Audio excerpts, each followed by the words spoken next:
اللہ رب العزت کا ارشاد گرامی ہے کہ اللہ وہ ذات ہے جس نے اپنے رسول محمد کریم صلی اللہ علیہ وسلم کو حق دے کر بھیجا، لیظہرہ علی الدین کلہ، تاکہ اللہ تعالیٰ اس دین کو، دین اسلام کو سارے ادیان کے اوپر غالب فرمائے۔ محرم الحرام شروع ہونے والا ہے۔ جو ہی سال کا یہ پہلا مہینہ شروع ہوتا ہے، ٹی ویز کے اوپر اور سوشل میڈیا کے اوپر، اخبارات کے اندر بہت سارے ایسے اشکالات پھیلائے جاتے ہیں جن کو پڑھ کر، سن کر، دیکھ کر ایک عام سادہ لو مسلمان اس کے دل میں رسول اکرم صلی اللہ علیہ وسلم کے ان مقدس ساتھیوں کے بارے میں بغض، عناد اور مختلف طرح کے وسوسے دلوں میں پیدا ہوتے ہیں، جنہیں ہم صحابہ کرام رضوان اللہ علیہم اجمعین کہتے ہیں۔ یہ موضوع بڑی طوالت کا جو ہے وہ متقاضی ہے، لیکن میں اختصار کے ساتھ آئندہ جو آنے والے دن ہیں کوشش کروں گا کہ امت کا یہ جو اختلاف ہے اس کے تاریخی اسباب کیا ہیں اور وجوہات کیا ہیں۔ آپ یہ سب ایمان رکھتے ہیں اور میرا بھی آپ پہ ایمان ہے کہ اللہ تعالیٰ نے اپنی نبوت، جو اللہ تعالیٰ نے نبی اور رسول بھیجے، اس خوبصورت سلسلے کی تکمیل کے لیے اللہ تعالیٰ نے جس ہستی کا انتخاب فرمایا وہ محمد الرسول اللہ صلی اللہ علیہ وسلم کی ہستی ہے۔ اللہ تعالیٰ نے آپ کو پوری کائنات کے لیے، حتیٰ کہ جنوں کے لیے بھی، اللہ تعالیٰ نے رسول اللہ صلی اللہ علیہ وسلم کو رسول بنا کر مبعوث کیا۔ آپ صلی اللہ علیہ وسلم جو دین لائے، وہ دین کسی خاص قبیلے، کسی خاص خاندان، کسی خاص گروہ کے لیے نہیں تھا، بلکہ وہ دین اسلام ایک عالمگیر دین ہے جو پوری دنیا کے لیے اللہ کے رسول صلی اللہ علیہ وسلم تشریف لائے۔ جس طرح یہ دین عالمگیر ہے، اسی طرح رسول اکرم صلی اللہ علیہ وسلم کی ہستی اور آپ صلی اللہ علیہ وسلم کی شخصیت بھی عالمگیر ہے۔ آپ کا جو کردار تھا، آپ کا جو عمل تھا،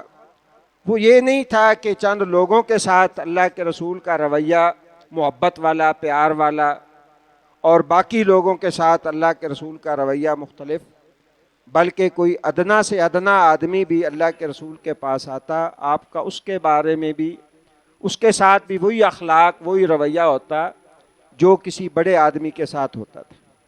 نبی صلی اللہ علیہ وسلم کی شخصیت بھی عالمگیر تھی۔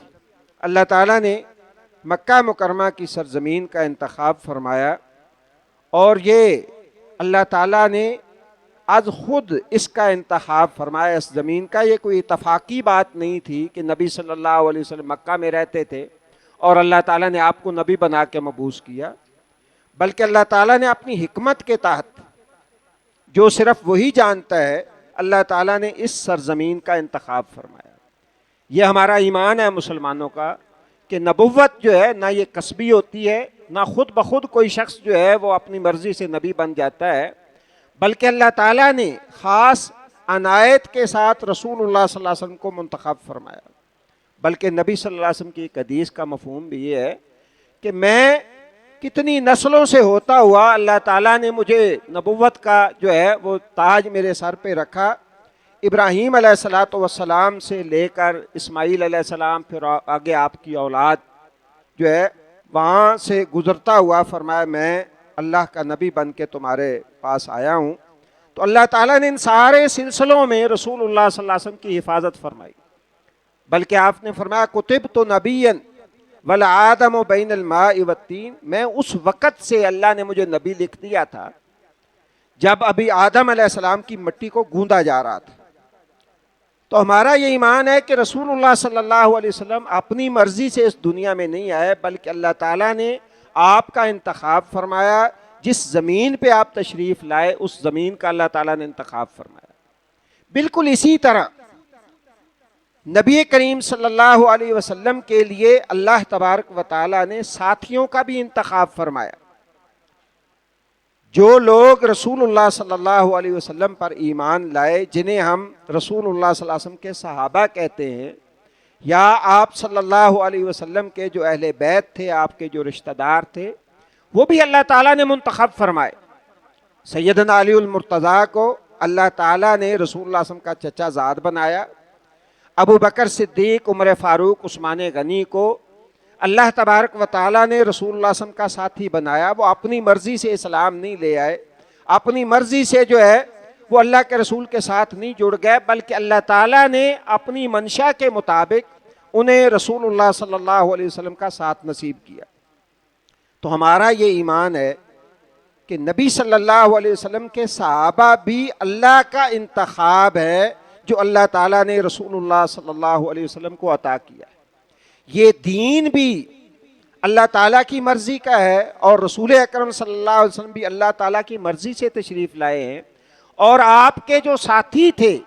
جنہیں اللہ نے توفیق بخشی صحابی بننے کی،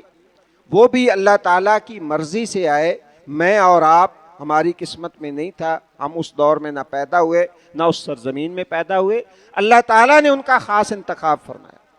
یہ تین باتیں اگر آپ کے دل و دماغ میں بیٹھ جائیں تو پھر صحابہ کرام پہ اٹھنے والا کوئی اعتراض آپ کے عقیدے کو بگاڑ نہیں سکتا۔ صحابہ کرام کے بارے میں زبان کے سے نکلنے والے جو لوگ زہر اگلتے ہیں، وہ کوئی بھی قول فعل جو ہے وہ آپ کے عقیدے اور ایمان کو متزلزل نہیں کر سکتا، جب آپ کا ایمان یہ ہو کہ ان کا انتخاب اللہ تعالیٰ نے فرمایا ہے۔ اور یاد رکھیں، نبی کریم صلی اللہ علیہ وسلم سے پہلے جتنے نبی اور رسول آئے ہیں، ان کے بھی اصحاب تھے، ان کے بھی ساتھی تھے، ان کا بھی اللہ تعالیٰ نے انتخاب فرمایا، اور نبی صلی اللہ علیہ وسلم کے لیے بھی انتخاب فرمایا۔ ہم یہ تو مانتے ہیں کہ اللہ تعالیٰ کے پیغمبر جو ہے وہ اس دنیا کے سب سے اعلیٰ ہیں، اور یہ بھی مانتے ہیں کہ رسول اللہ صلی اللہ علیہ وسلم سارے نبیوں سے اعلیٰ ہیں، لیکن افسوس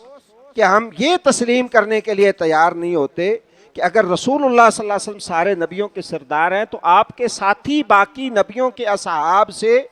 کیوں اعلیٰ اور افضل نہیں ہیں؟ یقیناً جس طرح رسول اللہ صلی اللہ علیہ وسلم رحمت للعالمین ہے، اور پوری کائنات کے لیے اللہ تعالیٰ نے قیامت تک کے لیے اللہ کے رسول صلی اللہ علیہ وسلم کو نبی اور رسول بنا کے مبعوث کیا ہے، اسی طرح اللہ تعالیٰ نے جن لوگوں کا انتخاب رسول اللہ صلی اللہ علیہ وسلم کے ساتھیوں کے طور پہ کیا ہے، وہ ساتھی بھی سب سے اعلیٰ اور افضل تھے، اور یہ انتخاب مالک کائنات کا تھا۔ یہ نہیں ہو سکتا کہ نبی تو سب سے افضل ہوں اور نعوذ باللہ ثم نعوذ باللہ اللہ تعالیٰ اپنے نبی کو جو ساتھی دے وہ مفاد پرست ہوں، وہ جو ہے اللہ کے رسول صلی اللہ علیہ وسلم کے خانوادے کے ساتھ، اللہ کے رسول صلی اللہ علیہ وسلم کے گھر والوں کے ساتھ دشمنی کرنے والے ہوں۔ ایسا سوچنا بھی میں سمجھتا ہوں ایمان کے منافی ہے، چہ جائے کہ ایسی بات جو ہے وہ انسان زبان سے نکال دے۔ کیوں؟ اگر ہم اس کو تسلیم کر لیں کہ نبی صلی اللہ علیہ وسلم کے اوپر ایمان لانے والے آپ کے صحابہ نعوذ باللہ وہ اقتدار کے بھوکے تھے، وہ مفاد پرست تھے، اپنے مفاد کی خاطر اللہ کے رسول صلی اللہ علیہ وسلم کے ساتھ لگے ہوئے تھے، یا انہوں نے اللہ کے رسول کے دین کے ساتھ وفاداری نہیں کی، تو یہ نبی صلی اللہ علیہ وسلم کی نبوت اور آپ صلی اللہ علیہ وسلم کی رسالت کے اوپر بھی قدغن ہے۔ گویا کہ وہ شخص نعوذ باللہ ثم نعوذ باللہ رسول اللہ صلی اللہ علیہ وسلم کی بصیرت، جس کا اللہ رب العزت نے آپ کو انعام دیا کہ ہم نے آپ کو حکمت اور دانائی عطا کی ہے، وہ اس کا منکر ہے کہ آپ کو پتہ ہی نہیں چلا کہ جن لوگوں کو میں اپنے آس پاس جمع کر رہا ہوں، جن لوگوں کو میں اکٹھا کر رہا ہوں، ساتھی بنا رہا ہوں، یہ تو مفاد پرست ہیں، یہ تو نعوذ باللہ جو ہے کسی اور مقصد کے لیے میرے ساتھ لگے ہوئے ہیں۔ اس لیے ہمیں یہ چیزیں جو ہے بحیثیت مسلمان، بحیثیت سنی مسلمان، یہ کلیئر ہونی چاہیے کہ زمین و آسمان ادھر سے ادھر ہو جائے، لیکن ہمارے دلوں میں اس مقدس گروہ جن کی بنیاد پہ، جن کی وجہ سے آج ہم مسلمان ہیں، ان کے دلوں میں کسی قسم کا قدغن نہیں ہونا چاہیے۔ جہاں سے آج بات چھوڑی ہے یہیں سے کل انشاءاللہ شروع کریں گے۔ اللہ تعالیٰ سے دعا ہے اللہ ہمیں انہی صحابہ کرام کے ساتھ ہمارا حشر فرمائے، اور صحابہ کرام اہل بیت کے ساتھ اللہ تعالیٰ ہمیں سچی محبت نصیب فرمائے۔ سبحانک اللہم و بحمدک، اشہد ان لا الہ الا انت، استغفرک و اتوب الیک۔